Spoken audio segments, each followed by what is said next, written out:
Hello SEO эрхэм томыг өрж байна.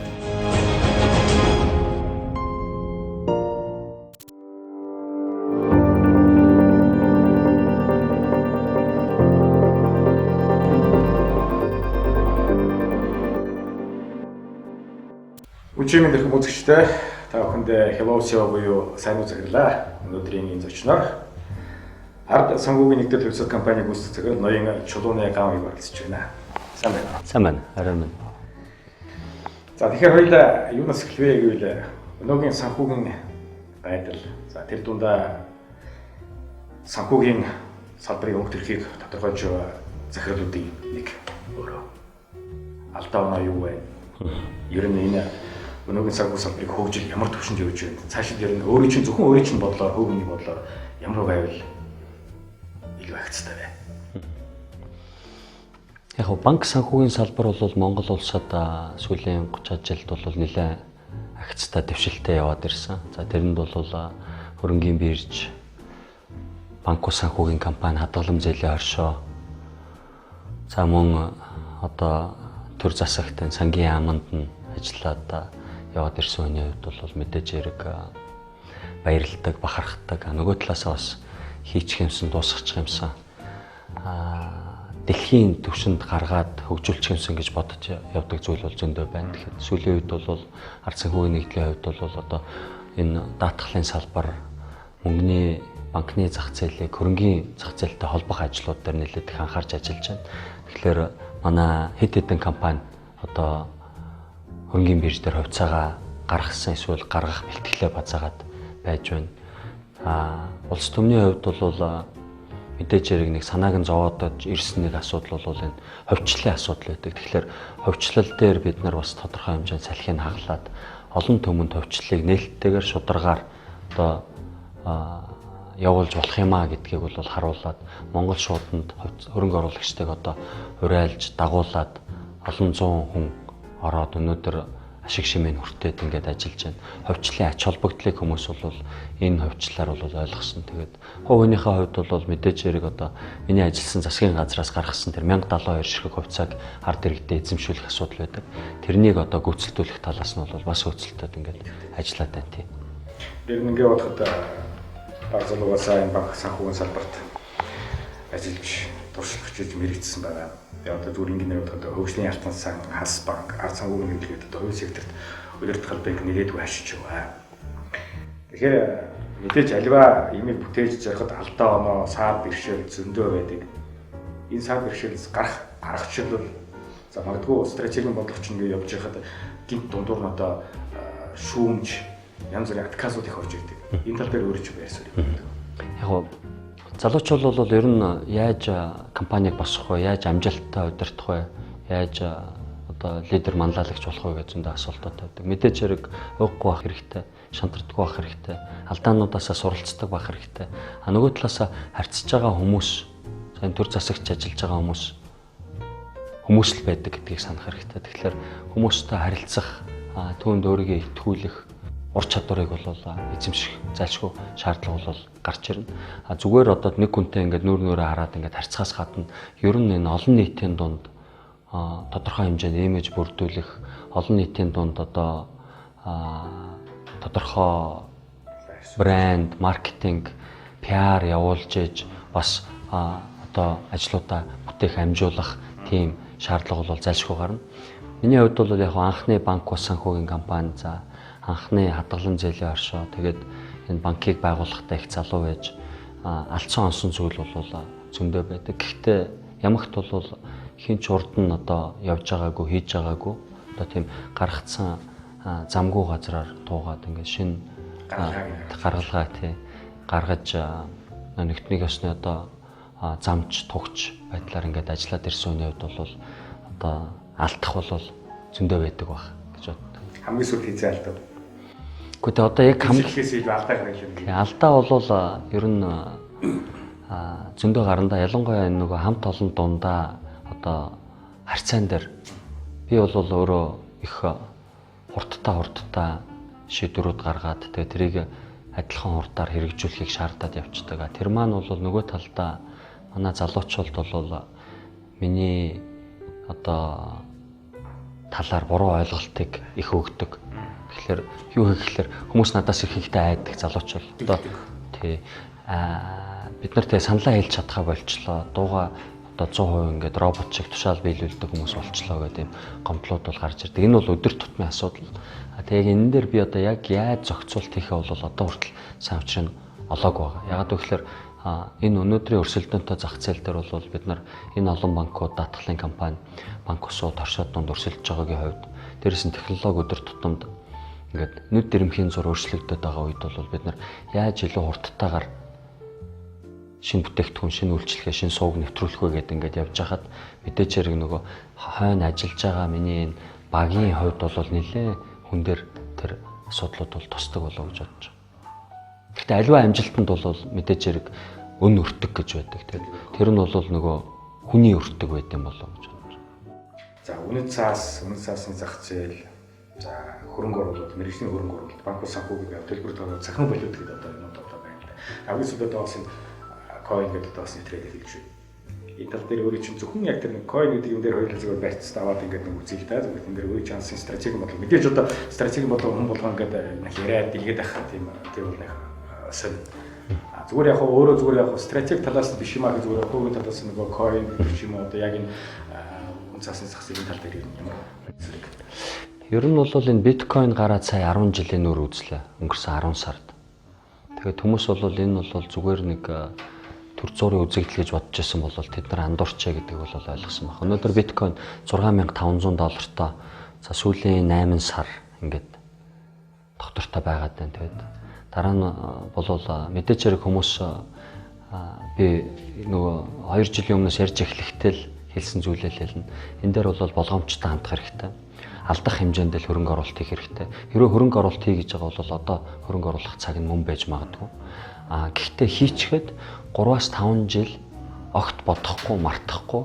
Тэгээ тэрэн дээр нэг гунтахгүй, алдсан ч гэсэн годихгүй тийм хэмжээнд л хийгэрэй гэдгийг зөвлөд байгаа. Шинэ технологийн хувьд бол энэ нь өөрөө бидний энэ өнөөдрийн амьдрал харилцаанд бол асар их хэмжээний өөрчлөлтийг авчираад эхэлсэн. Өнөөдөрхөн нэг мэдэн дээр гарч илээ тэр Төв аймгийн мэргэжлийн хяналтынхан байнуудаа Английн одоо нэгэн компанитай хамтраад тэр эмний үүсэл гарлыг нь блокчейн дээр суурлаад ингээд баталгаажуулаад явчихж байна. За 16-нд энэ Жамуух гэдэг үндэсний блокчейн платформын нээлтийг манай хэсэг нөхдүүд ингээ хийх гэж байна. Бид нар Trade Segment гэдэг энэ криптовалютын биржид хөрөнгө оруулалт хийжлээ. Австрали, Америкуудтай хамтарсан RDX гэдэг ийм шинэ биржийг байгуулад нээлттэй хийгээд бэлэн болчихлоо. Блокчейн дээр суурлаад бидний цаашдын одоо манай одоо цахим хитвчж байна уу? Манай одоо loyalty оноонууд байна уу? Бүгд ингэ явна. Нөгөө талдаа бол крипто үндэстэн гэдэг асар амжилттай тийм хурлыг түрүү жил бид нар хийжсэн. Тэндээс үүдээд крипто үндэстэн гэдэг тийм криптовалютын багцад хөрөнгө оруулалт хийцэн байж байгаа. Тэрнийгээ бол цаашаа өргөжүүлээд явах тийм бодлого бол байж байгаа. Тэгэхээр бид нар бол энэ технологиг улам сайн судалж байна. Монголдо дэлхийд манлайлах тийм төвшөнд явах хэрэгтэй гэдэг боловсон хүчнүүдийг цуглуулах, боловсруулах, мэдээллийг түгээх тал дээр бол тодорхой одоо нэг байгууллагын хувьд бол магадгүй агцсан ажлыг бол хийгээд ингээд явж байгаа. Шат чадандаа ч юм уу эсвэл одоо тэг яг ингээд төлөвлөгөө боловсруулаад ингээд явж хахад нэг энэ тал дээр ингээд яг өөрчлөлт байр суурь. За тэг чамдлын байр суурь ус хэлээл нэг дөө. Тэрний хэлхээр тэгэхээр зэрэг яг хэрэгжилтийн байдал дээр ямар төвшөнд. Мэдээж хэрэг яг миний хувьд одоо 100% сэтгэл ингээд ханаад ингээ гарна гэж байхгүй. Гэхдээ би өөрөө одоо ингээд бас 17-тоос эхлээд ингээ ажилласан гэхлээр өнөөдөр 28 жил ажиллаж байгаа, туршлагачж байна, хашир болж байна. Тэгээд нөгөө талаас бусдыгаа илүү сонсох, хүндлэх тийм хандлага, төлөвшил бол аяанда хүнд бол суугаад буугаад ирнэ тий. Хүнээс үг сонсох ч гэсэн мэдээж хэрэг нас явах тусам улам сайн чих зөөлрөөд байдаг гэдэг юм да. Тэгэхээр аль болохоор мэдээж хэрэг хүмүүс залуусаа ялангуяа сонсоод урам өгөөд урмыг нугалчихгүй хүн шиг. Гэхдээ шаардлагатай үед одоо ташуурдж өгч байгаад ингээд ажлыг бол явуулахын төлөө яваад байна. Тэгээд урам болон одоо зоргийг нь нохоохгүйгээр яаж лөө одоо хурц ширүүн нээлттэй тий уян хатан хурдтайгаар ингээд энэ ажлаа явуулах талаар одоо ингээд байнгын л бодол болд юм. Тэгээд энэ дээр бол яг төгс төгөл дээр хариултыг олцсон хүн бол байдгүй болов гэж бодож байна. Ер нь хүмүүс одоо хасын гавыг гэдгээр нэлээд мэддэг. За энэ жилдээ одоо ард даатгалаа байгууллаа. Ард даатгалаа үүсгэн байгуулад шинэ IPO нэвтрүүлээ. Энэ талаар зогссон. Яг ард даатгал бол өөрөө Монголын анх дахь хувийн даатгалын компани 1994 онд үүсгэн байгуулагдсан. Тогтгоо Оргоо гэдэг хүн байгуулсан. Бид нар бол 13 онд хөрөнгө оруулалт хийгээд хувийг нь багасаагаар худалдаж авч байгаад өнөөдөр бол олон нийтийн даатгалын компани болгосон. Тэр нь юу вэ гэхээр хөрөнгийн бирж дээрс очиод манай даатгалын компаниг хувьцааг нь хинч авч болно. Тэгэхээр ард түмэн өөрөө энэ даатгалын компани эзэн болох юм боломжийг л бүрдүүлж өгсөн зүйл юм. Тий. Өнөөдөр хувьцаа нь бол нэг 750 орчим төгрөгтэй явж байна. Тэгээ энэ маань бол цаашаад улам одоо өсөж ашиг өгөөж нэмэгдэхийн хэрээр олон хувьцаа эзэмшигчтэй болохын хэрээр за хувьцаа эзэмшигчд нь хурж ирээд өөрсдийнхөө машин одоо эд хөрөнгийг манайхаар даатгуулах тусам улам нэмэгдээд өрсөлдөөнд бид нар ялаад тэгээд хамгийн сайн даатгалын компани болно гэдэгт бол бүр итгэлтэй байгаа. Дараа жилээс бол бид нар илүү одоо шинэлэг дэлхийн түвшний тийм технологиудыг нэвтрүүлээд хүн бүхэн одоо энэ даатгалынхаа ач холбогдлыг ойлгодог болохын төлөө ч гэсэн тодорхой хөрөнгө оруулалтуудыг бол хийгээд ингээд ажиллаад явах бол. Тэр өөрөө хэлжсэн алдартай гитарчд одоо гитараа даатгуулах чинь дэлхийн одоо топ нийсүүд одоо хөлөө хөрөг байгаа. Одоо би одоо хоолойгоо даатгуулж байна. Тий, манай даатгалын бүтээгдэхүүнүүд бол маш өргөн хүрээтэй байгаа. Тэгээд эд тогшлоос гадна бол эрүүл мэндийн даатгал гэдээ байж байна. За өвөрмөц авиастай хүмүүс бол тэр авиастай одоо онцгой гойд одоо би эдэрхтнээ бол ингээд даатгуулж авдаг тийм дэлхийн туршлага байдаг. Тэгэхээр Монголд бол болдоггүй бусад газар болдог гэдэг яс байхгүй учраас та бол хоолоогоо шууд даатгуулах хэрэгтэй байна. Тий. За дэлхийн улс орн болгон хөрөнгө оруулалт хийх тулд ингээд өрсөлдөө бий болгодог. Эгийг татдаг. За замаас нь зайгаа авдаг. Энэ тал дээр одоо манай орны одоо санхүүгийн нөхцөл байдал ямар төвшөнд явж байна. Яавал нэг жоохон маневрын нэг механизм нэг жоохон хөдөлгөөн ямар хөө байдаг. Энэ тал дээр өөрөө бодж үзсэн. Яг гоо бид нар 90-ад онд гадны хөрөнгө оруулалтын мөрөөдөл болж ирсэн. За тэгээд 2000 он гараад бол энэ хөрөнгө оруулалт нь жоохноор орж эхэлсэн. 2010, 11 он хүртэл бол бид нар тийм бүр дахин шүтэх хэмжээнд авчсан байсан бол өнөөдөр бүр эсрэг туйл руугаа явж чад хөөн тух тийм байдалтай орчлоо. Энэ туйлшрал бол хинт ч хэрэггүй зүйл байна. Тэгэхээр бид нар алтан дундж जैन болоод дотоодын хөрөнгө оруулагчдаа дотоодын одоо бизнес эрхлэгчтэй дэмжиж тэтгэсэн. Нөгөө талдаа гадны хөрөнгө оруулалтыг бол аль ч улс орн бол хизээ ямагт бол татаж оруулж ирэхин төлөө хоорондоо өрсөлдөж байдаг. Тэр баян Америк гэдэг улс ч энэ Европын бүх улсууд, Япон, Австрали гэдэг бүх улсууд гадаадын хөрөнгө оруулалтыг татъя. Манай энэ урд төрш хятад ч гэсэн өөрөө тэр их мөнгөн дээр суужж гадны хөрөнгө оруулалтын орчныг сайжруулна л гэж явж байгаа шүү дээ. Энтгэх ч гэсэн тэгж явж байгаа. Тэгэхээр бид нар хүний ёсоос гажиж энэ одоо янз бүрийн бүлгэм дээрэм тонол хийдэг тэр явдлыг хараад бол би одоо иргэний хувьд бол дууга сууж чаддаггүй. Тэгээд одоо тэр залуучуудаа илүү ухамсартай байгаад илүү алсыг хараад энэ улсын эрх ашиг ямар зүйл дээр тогтдсон бэ? Язгуур эрх ашига цөмөр яаж хадгалж хамгаалж явах юм бэ?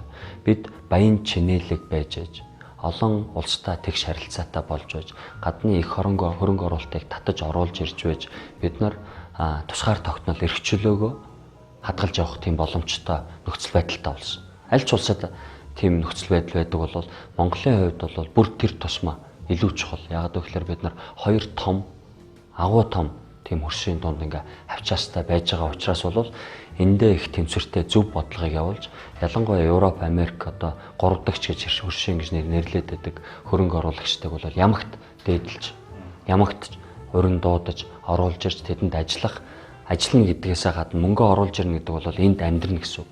Тэр амьдрах боломжийг нь бол заавал олгож явах хэрэгтэй. Бид нар Арабын улсуудтай өрсөлдөж байна. Японы Токио гэж хоттой өрсөлдөж байна. Америкийн Нью-Йорк болон одоо тэр Сан Франциско гэдэг хотуудтай өрсөлдөж байна. Тэрийгээ санах хэрэгтэй. Хүмүүс бол сонголт маш ихээр байгаа.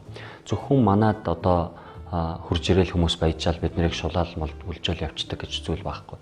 Энэ тэгш харилцаанд орж харилцан ашигтай бизнесийг хийгээд тэр хүмүүс амьдрах одоо бизнес хийхтийн боломж орчныг бол бүрдүүлж өгчөөж бид нар үндэснийхээ язгуур эрх ашгийг хамгаалсан жинхэнэ одоо их оронч тийм хүмүүс байх боломжтой.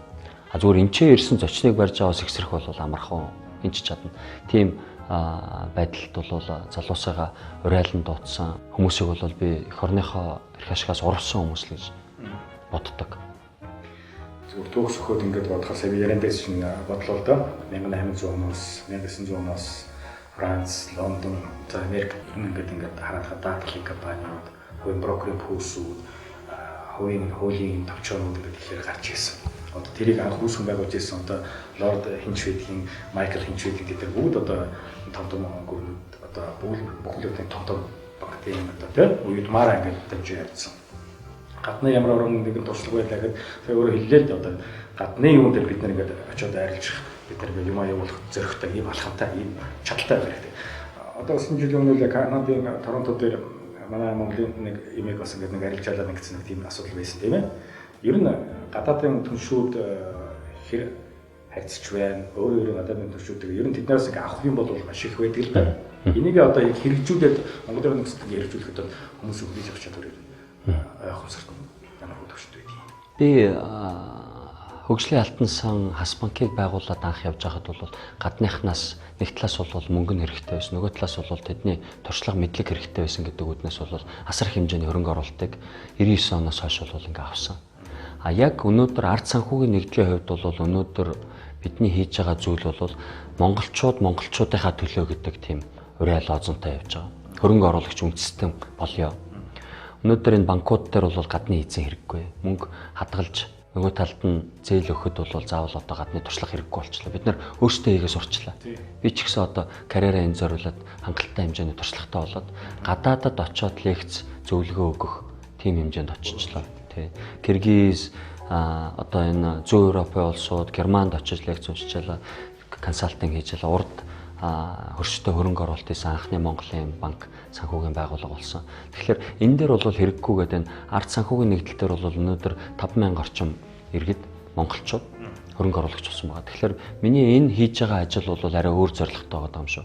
Гэхдээ яг блокчейн, криптотой холбоотой ажил дээр бол бид нар гадныхантайгаа хамтарсан хэвээр байгаа. Тэгэхээр зөвхөн мөнгөний авах биш, тэдний мэдлэг, туршлага, холбоо сүлбээ одоо тэр сүлжээг нь яаж ашиглах вэ гэдэг талаас монголчууд илүү ухаалгаар хандаад ажиллах ёстой байгаа. Тэгэхээр энэ дээр бол салбараасаа хамаарат энэ шаардлагатай байгаа технологи, мэдлэг, туршлага, ур чадвар нь ямар байгаа гэдгээс хамаарат нөө стратегийн хөрөнгө оруулалтыг татах талаас нь монголчууд бол одоо ярьдаг болсон байх хэвээр. Тухайлбал одоо оюутлахаан уурхай гэж ярьдаг шүү дээ.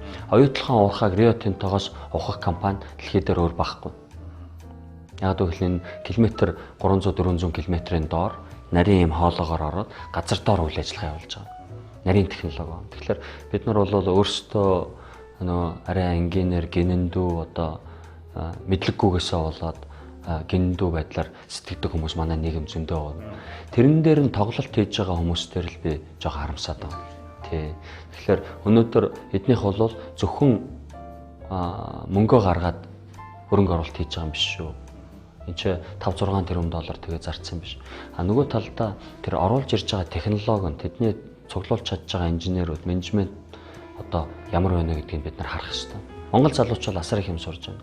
Өнөөдөр оюутлахын доор уурхаад нь ажиллаж байгаа залуучууд Австралид, Америкт ийм уурхаад очоод доороо Америкуудыг австралчуулыг ажилуулад удирдаад явах төвшөнд очсон байна. Тэгчж байгаа. Монгол залуучууд одоо дээд төвшний хамгийн дээд төвшний удирдахад нь очсон байгаа. Rio Tinto компани дээр, оюутлахын компани дээр. Тэгээд зөвхөн Монголдоо биш эндээсээ гараад ингээд тэр Австрали, Америкт бол очиод ажиллаж байгаа сайхан жишээнүүд байна. Сая Америкт явж байгаа тэр Apple, Microsoft, Google-д ажиллаж байгаа монгол залуучуудтай уулзсан. Үнэхээр баярлсан. Ийм гоё шинэ үе төрж гарч ирж байгаагаар бол үнэхээр бахархаж байгаа. Зүгээр хий хоосон энэ ч лозон урай болохгүйгээр яг бодиттой зүйлийг хийгээд жинхэнэ эх оронч хүмүүс бол тэнд ажиллаа хийж гэнэ гэдгийг бол мэдэрсэн. Зүгээр надтай хамт ажиллаж ирсэн миний одоо анхны жолооч залуу Тинчээ манай банкнд ажиллаж байсан бас нэг бүсгүйтэй суугаад гэрүүлээ босгоод 2 ресторан ажиллуулж байна. Доор нь дандаа Америкууд ажиллаж байна. Галтгоогоор нь орж үзлээ, үйлчлэгч нартай нь уулзлаа.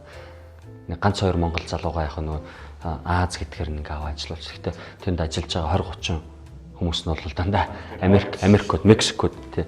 Тэгэд тэр бол монголчуудын одоо давуу талыг илтгэхэд байна. Тийм л байх хэрэгтэй үнцмөр. За хоёул гадаадын тэр сайхан туршлагуудыг одоо хэрэгжүүлж болж байна. Хоёул зүгээр нэг эсвэлээс хазаагаад хоёул зүгээр улс төрийн нэг юм би сонирхоод асууж жижигхэн асуудал дээр хөөний байр суурь юм байна. Яг би ардын намын гишүүн, баг хурлын гишүүн. Тэгээд өнөөдөр ийм өгүүл явдал өрнөж байгаад бол туйлыг харамсаж байгаа. Би түрүү хэлсэн би 93 оноос хойш одоо энэ улсад ажиллалаа. Тэгээ энэ хугацаанд хувийн хвшилт эрх мэдэлтэй бол эрх мэдэлтэй, боломжтой бол боломжтой ажил хийж ирсэн. Гэтэ ээжим хаан зааж яснаар нэр угарахаар яс сугар гэдэг тийм ээ. Ноён нуруутай амьдрах хэвээр.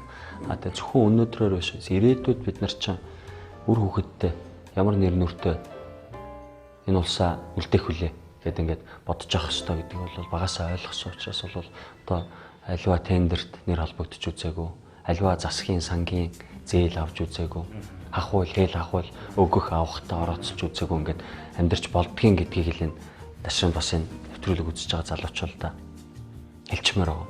Зөвхөн нам дагаж баяждаг, нам дагаж сайхан амьдардаг гэдэг үе худлаа шүү. Наад ах нарын чинь наад жидүү гэж өнөөдөр нэр холбогдоод байгаа, нэрээ бастаад байгаа залуучууд буруу сургамж, буруу үлгэр дуурайл болж байгааг ингээд илтгэжлээ, харуулчлаа, өөрсдөө илчилжлээ. Тэгэхээр над шиг ингээд зүгээр энгийн одоо ажилчин гэрүүлээс гаралтай.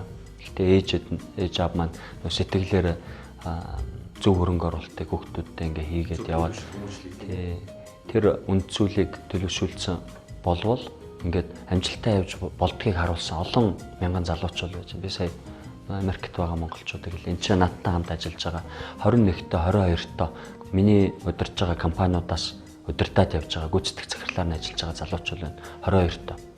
Тэгэд тийм хүмүүсээс илүү үлгэр дуурайл аваа. Ирээдүйд маргааш өнөөдрөөс эхлээд зүгээр намын даргын цүнх барьж гүйсэн хүмүүс бол тийм сайхан амжилттай баян цатгалан сэтгэл хангалуун айдсгүй амьдрах боломжгүй шүү. Тэгэхээр энэ дээр залуучууд эртнээс сайн дүгнэлт бодлоо хэлээр. Улс төрд орж болно, улс төрд орох гэж байгаа бол тэр хүн өөрийгөө золиослоод энэ улсынхаа төлөө бүхнийгээ зориулна гэх тийм андгаа өргөж жагаад зүтгэх ёстой болдог. Тийм амар ажил биш. Тийм шудраг улс төрчд Монголд бол өнөөдөр ус агаар шиг хэрэгтэй байна. Тийм бас байж болно. Гэхдээ сайхан амьдрахын төлөө улс төрд бол ордоггүй. Энэ бол одоо дэлхийн нийтийн түүхээр баталгаажсан. Тэгэхээр жинхэнэ эх оронч улс төрчдийг мэдээж хэрэг энэ орон зайн бол хүлээж байна. Тийм хүмүүс тэрийг зорилгоо биелүүлэхийн төлөө, тэрэндээ хүрэхийн төлөө одоо сайн сайхныг л хүсмээр байна. Гэхдээ өөрийгөө баяжуулах гэж сонгосон ард иргэнийхээ урдуур орж боломжийг өөртөө ойр тойрныхондоо хүрээлэлтэд гаргах гэж улс төрд ордгоо гэдгийг л маш сайн цөмөрөө яс махандад болтол ойлгож байна. Өнөөдөр бүх юм шилэн болж байна. Бүх юм ил тод тунгалаг болж байна. Бүх юм удахгүй блокчейн руу шилжиж байна. Нуух хаах зүйл ганц ч байхгүй болно. Чи хэний ч нэр дээр ямар ч байдлаар тендерт орсон зүгээр сонгогчтойгоо татвар төлөгчтэйгөө өрсөлдөөд тендерт ялвал тэр бол насан туршдаа арилгаж болохгүй тийм одоо гутамшигын тийм дарц тамгуулаад үлдэн шүү. Тэрийг бол сайн санах хэрэгтэй.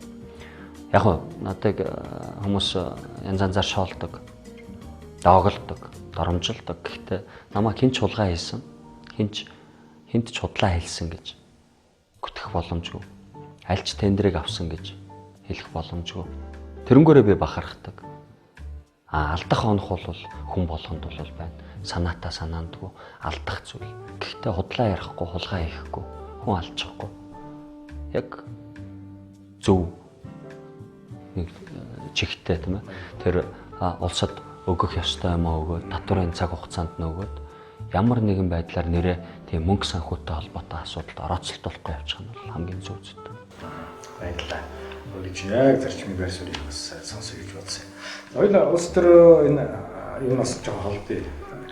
Хувийн хобби, хувийн сонирхол, хувийн одоо бас нэг юм байдаг шүү дээ. Хоол, их дуртай, мэдээж гольф тоглох дуртай. За ингээд одоо өөрөж явдаг гоё сайхан хүрл дууны сайхан баримлууд байна. Амбал дуртай юм аа да. Ер нь багаас чи аав шиг чинь ер нь яг юу зааж өгсөн бэ? Манай аав машин засах дуртай байсан, өөрөө механик байсан, засварчин байсан, жолооч байсан. Ханд явах дуртай байсан. Нео машиныг Монголд анх оруулж ирж байсан. Тэгээд 764 чек карбинтай байсан. Намайг 11 12 тоогоос ахиулал ханд аваад явдаг болсон. Загсанд одоо загас барихыг зааж өгсөн. 11 2 тоогоос тийм.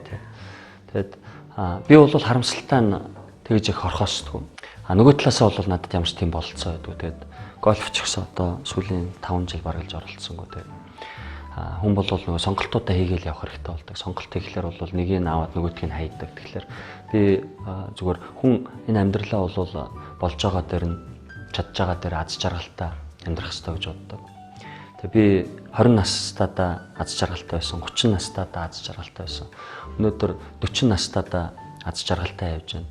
Удахгүй 50 гараад бас л адилхан аз жаргалтай юм гэж бодож байгаа. Хүн аз жаргалтай амьдрах хэрэгтэй. Аз жаргалтай гэдэг нь зүгээр ингээд дээшээ хараад гизээ хилээд хэвтээд ахыг хилдэггүй юм шиг байлаа. Тэр бол 1-2 ихтэйгээ хөвчихлээр 1-2 өдөр дээшээ хараад дэмэрээд гээврээд хөвчихлээр ханчдаг зүйл баг.